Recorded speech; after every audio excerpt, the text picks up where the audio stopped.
Search your feelings, Star Wars fans. You know this to be true. This movie is a bad film. No, that's not true. That's impossible. It is true.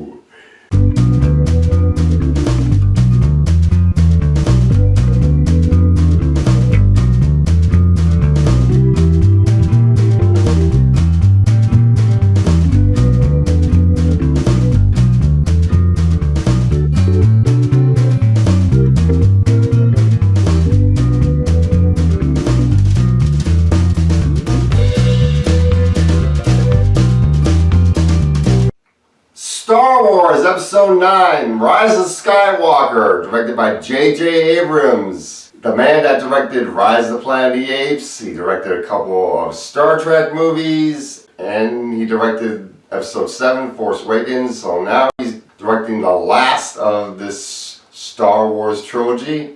And I have to say, man, was this a big disappointment. I did not like this movie at all. I was trying to go over in my heart and in my head of whether or not I did like this movie and what kind of grade I'm going to give this movie. And I have to say, I am really disappointed in this. Let's get into the plot of this. What do you want to call a plot to this movie? Man, this movie's pacing is so fast. Basically, this is a MacGuffin race, and one of the big things about this is we find out the dead can speak. Palpatine is back. Yes, Emperor Palpatine has been brought back from the dead. Ian McDermott's character, he's been behind the whole thing. He's been behind the First Order. He's been behind Snoke the whole time. He's been the main bad guy the whole time.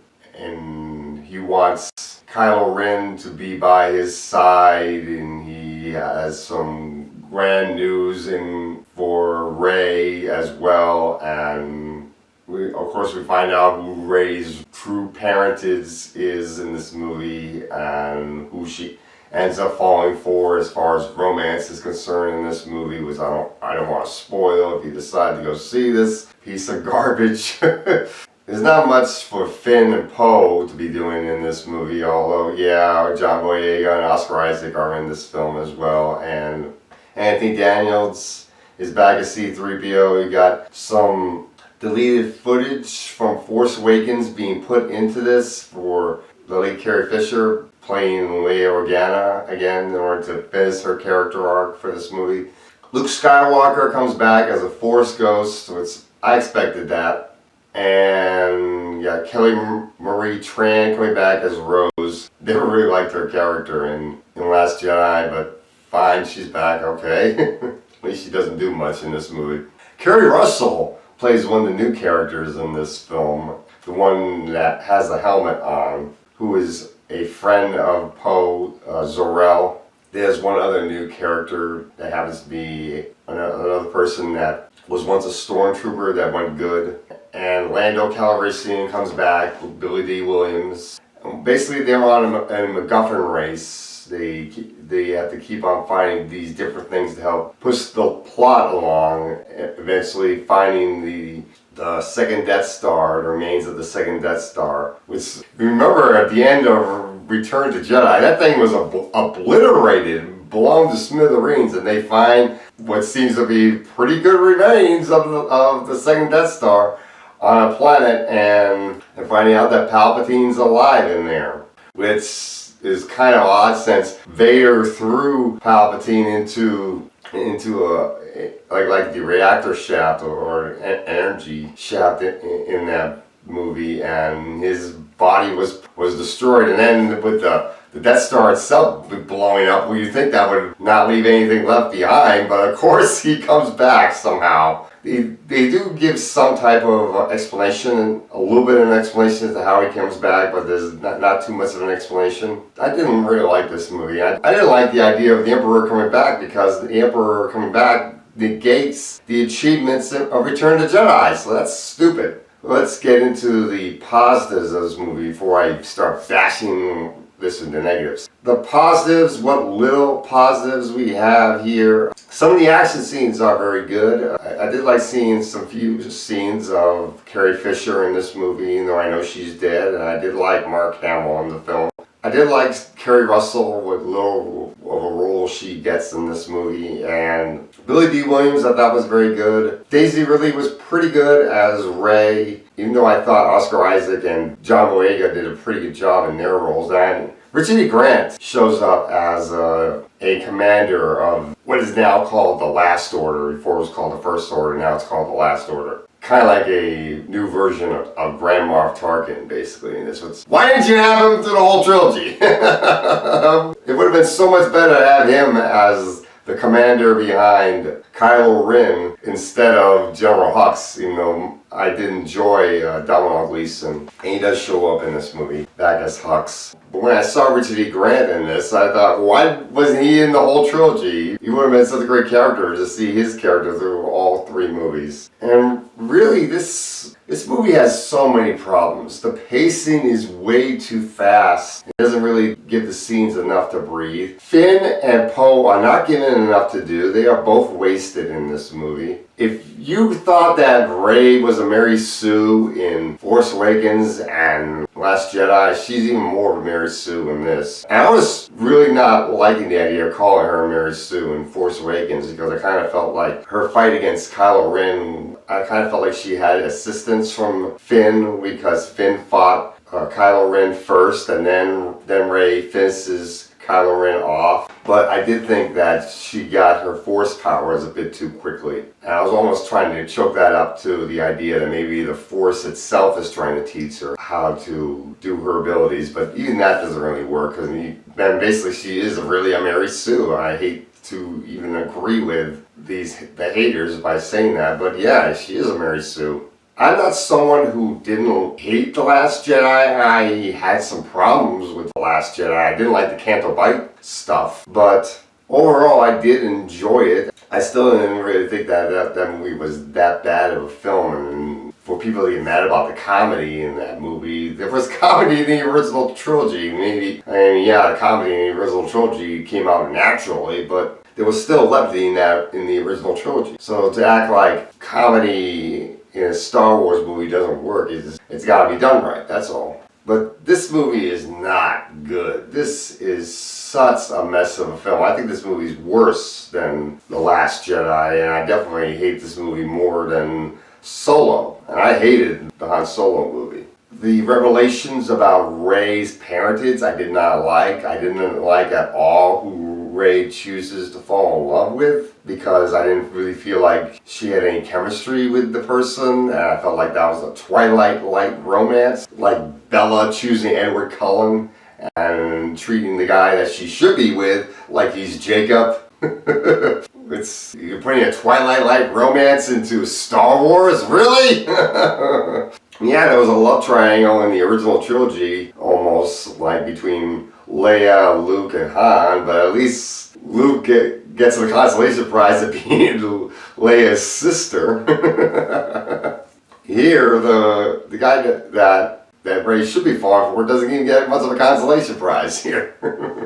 C-3PO's not given that much to do either, even though he can be very much of an annoying character. He was a pretty annoying character in the original trilogy. I mean, he's basically just a comic relief character, really, if anything.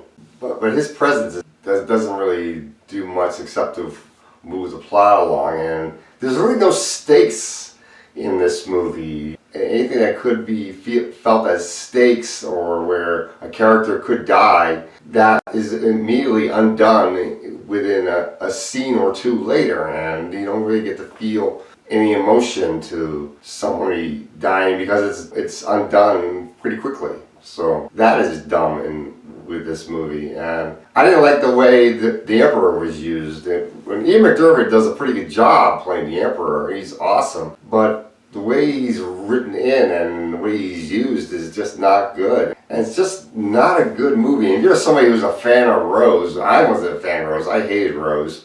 She doesn't do much at all in this movie either. You can take her out of the plot and it wouldn't make a difference. I mean, she's basically in here because she was in the previous movie. Much of this just feels like damage control because of what happened with The Last Jedi. J.J. Abrams is trying to fix the mistakes from The Last Jedi with this movie, and it just feels rushed, and it feels like some of the plot lines that happen in this movie, some of the stuff that happens in this movie should have happened in The Last Jedi, and that might might have made that movie a much better film and made the people who hate that movie like that movie more. I had some ideas that probably could have made The Last Jedi better, like maybe introducing Mara Jade into that movie as a character, the woman from the Star Wars Legends books that falls in love with Luke Skywalker. If she was in Last Jedi and this movie, that would have made these last two films much better. But they don't do that at all either. And for Disney to be champion of strong women, they don't do a good job making a strong female character with Rey either. She's basically a Mary Sue and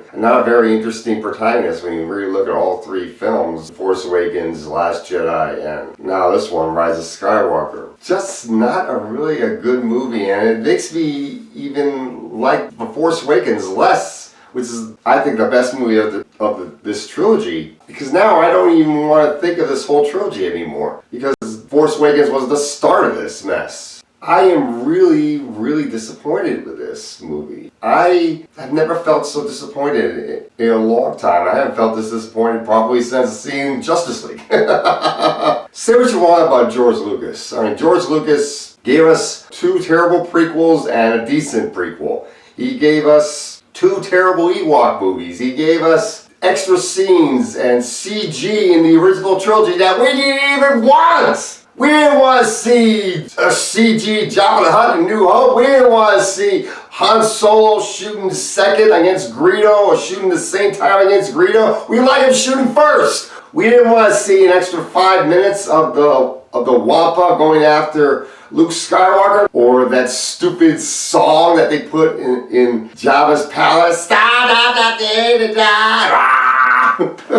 That stupid giant rock song. But we got that in the special edition trilogy, and forcing me to actually get a version of the original trilogy from a Comic-Con in its original glory in order for me to enjoy the original trilogy the way I remember it. But at least George Lucas had a clear vision of what he wanted to do when he created Star Wars. And yeah, he's made other movies that weren't all that great, like Indiana Jones and the Crystal Skull he helped create, and he helped create Howard the Duck. He did Red Tails, which wasn't very good, and he almost sounded like an SJW when he created Red Tails. But this movie is so bad, and now we're going to put blame on J.J. Abrams. I put blame on Rian Johnson for screwing up Last Jedi. You know, I didn't hate that movie, and I definitely put a lot of blame on the head producer of this whole thing, Kathleen Kennedy, treating Star Wars in and of itself like a brand. She doesn't care about Star Wars. All she cares about is being a paycheck and putting her political agenda into Star Wars, her feminist agenda into it, which for me fans is one of the reasons why we don't like the Disney Star Wars movies. If anything, I mean, I know there are people out there that like Rogue One, or I know there are some people out there that like Solo, but that movie's not good in my opinion. And I do have some problems with Rogue One, but I do find that movie to be pretty decent. But even that movie has some problems too, and it's just, I really think Kathleen Kennedy, after what has happened with this movie, Rise of Skywalker, she needs to be fired. She should not be the head producer of Star Wars anymore. Put somebody else in charge who actually knows what they're doing when it comes to Star Wars. Like, put Mark Hamill himself in charge if you have to. And I know he's not going to live for that long. I mean, we don't know how much longer he's going to live, but maybe put Billy Lord, Carrie Fisher's daughter, in charge, perhaps. So somebody that actually knows how to be a good head producer of Star Wars, because the people that we got behind the scenes being the heads of these films are not doing a good job, and the directors that they pick maybe are not even the right directors, perhaps. And maybe we should be getting better directors, like maybe Denis Villeneuve, who directed Prisoners and Blade Runner 2049, to direct a Star Wars movie, perhaps. There are so many unanswered questions with this movie that were put up from Force Awakens that weren't fully answered. Like, where did Luke's original lightsaber come from? Maz Kanata, Lupita Nyong'o's character, she never answered that question at all in this movie. There's if you want to call that a spoiler, that's kind of like a spoiler, but she never answered that in this movie at all. And then we got the Knights of Ren. The Knights of Ren aren't used very well in this movie. They do show up in this movie, but they're not given that much screen time. And if you think Rey's going to be fighting against them, you're wrong.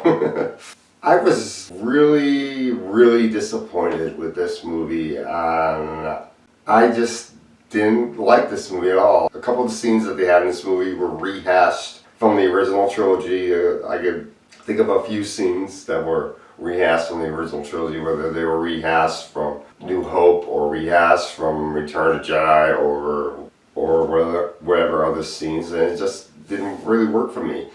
Now, aside from a few good scenes, there was a good scene with Luke Skywalker's Force Ghost that I did like. There was some good action scenes. Honestly, I did not like Rise of Skywalker, and any of the positives I got from this movie were canceled out by the majority of the negatives, to the point that I hate this movie, and I say it's an F. This is the worst Star Wars movie I've ever seen. This is worse than Attack of the Clones. It's worse than The Phantom Menace. And for anybody who hates The Last Jedi, this movie's worse than The Last Jedi. It is a terrible, terrible Star Wars movie, and a terrible movie just in general. Bringing back the Emperor was a terrible idea. If you needed a big villain at the end, you should have just brought in somebody brand new instead of bringing back a guy that died on the second Death Star, the Death Star that blew up. That makes no sense. Oh, he's a clone. That still is stupid. It just doesn't work. You're just canceling out all the achievements, one of the biggest achievements from Return of the Jedi. It's dumb, okay? That's one of the main reasons why I hate this movie, as well as who Rey picks to be her one true love, and the fact that Finn didn't really get enough good character development. I didn't really care for the two new characters, Kerry Russell's character or the new black girl, that much, because they were very underdeveloped. What they did with Lando really didn't feel like it was enough. I did like what they did with Lando, but I was expecting a little bit more. So overall, this just wasn't a good movie. This movie's definitely going on my worst list in 2019. I really did not like this movie. And that's all I gotta say for Rise of Skywalker. This was a bad movie. I know there are going to be people out there who are going to say, oh, this movie was awesome and they loved it, but stop falling for the Disney Jedi mind trick. This is a bad movie, okay? No, this is a good movie. No, this is a bad movie, okay? This is a bad movie. And that's all I got to say for Rise of Skywalker.